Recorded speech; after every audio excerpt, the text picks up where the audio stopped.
What's going on, guys? This is Dan here with So You Want Corvette Gauges in Your Camaro, Part 1. So what this is pretty much an overview of what all you're going to need to run Corvette gauges in your F-body.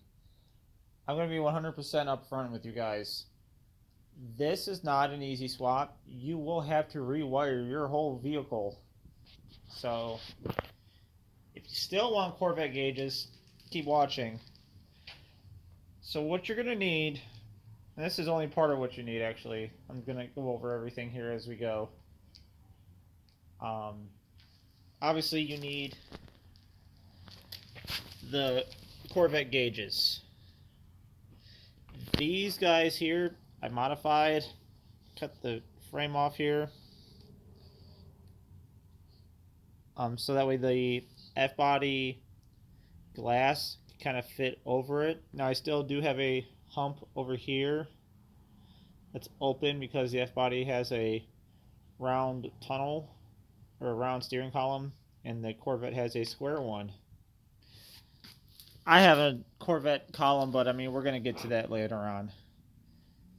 Right now, we're just going over what all you need. So, obviously, you need the gauges. You're going to need the switch.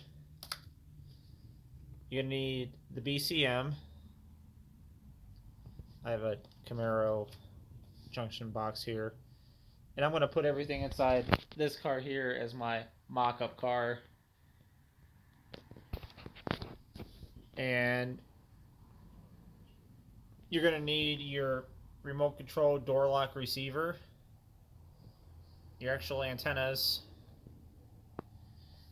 and a fuse box. This is out of a 2010 Malibu.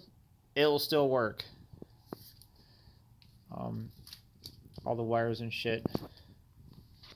So, yeah. What the plan right now is I'm going to take all this wiring here because I started wiring it up inside my basement. And kind of have a good idea of what's what. I'm going to put my dashboard support inside of here. And then you kind of can get an idea of what's going to go where. Like, I'm probably going to put the BCM right underneath there. Remote control door lock receiver is going to sit where a stock BCM would be located at on an F-body. And so you know the gauge is going to sit above the steering wheel tunnel. So there's that.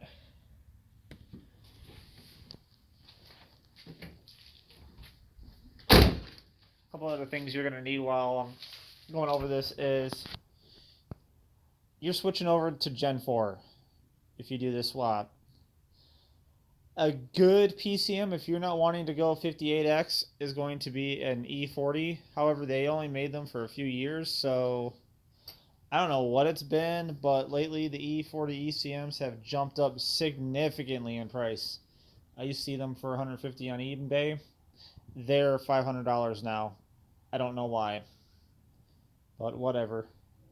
A good one is a E38. That is what came in a stock Corvette. When you get your PCM, when you get this right here, your BCM, you need to get your VIN. And I'll tell you why. You need to get your PCM programmed to that VIN. There is a security protocol between your E38 and your BCM. If they don't match, nothing on here is going to work.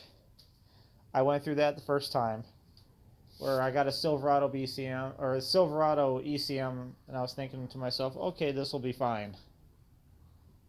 So, yeah, it wasn't fine.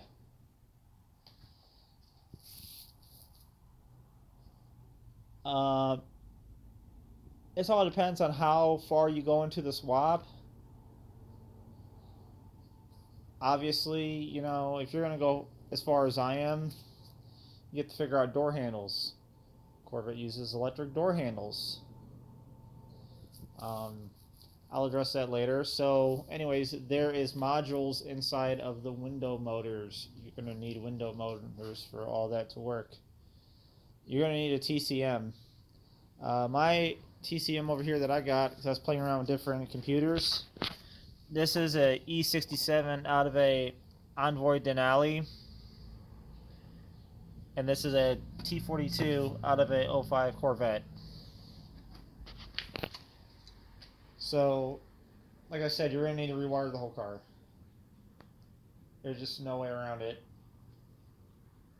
Now,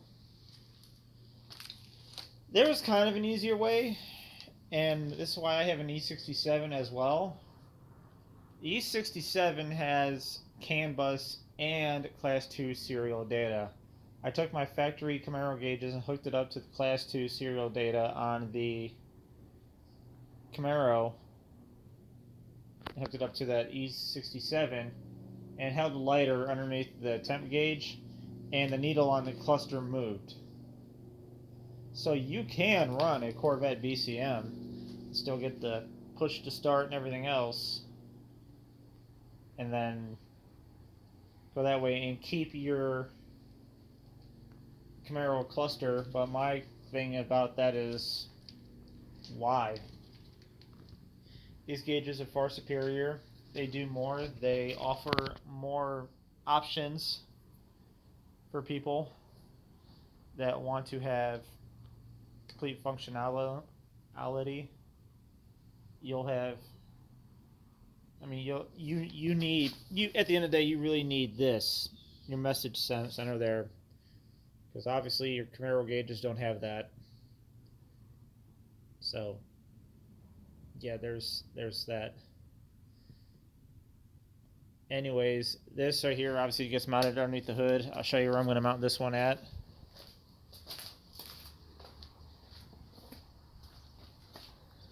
This is my 6L that I'm getting ready to build. Making my own harness for it. My own glasses. I got a bunch of shit here. And this body is rusted out, so I don't really care a whole lot about it. When I get done with this wiring stuff, it's going to go to the junkyard. My fuse box is going to go in this area here. And then, yeah. So this is a good hulk of car to start with for wiring.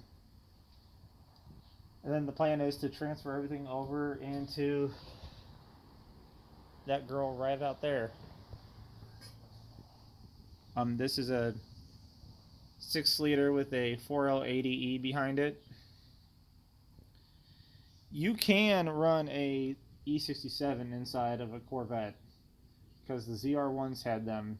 You just have to have it flashed for your VIN. And it run a Corvette tune. I haven't tried it, but I'm, like I said, it was stock for a ZR1, so it should be all right. So yeah, that's what I got, guys. Tomorrow I'm going to start picking at this wiring and see if I can't get you guys some more content. Definitely appreciate the support on Facebook. I know this is a I've talked about this before on the site, and it seems like I work on it and then I stop, and it's just because I'm busy with work. But this is something that a lot of people could benefit from, and if you guys like the content, like, share, subscribe, and try to keep them coming. Thanks.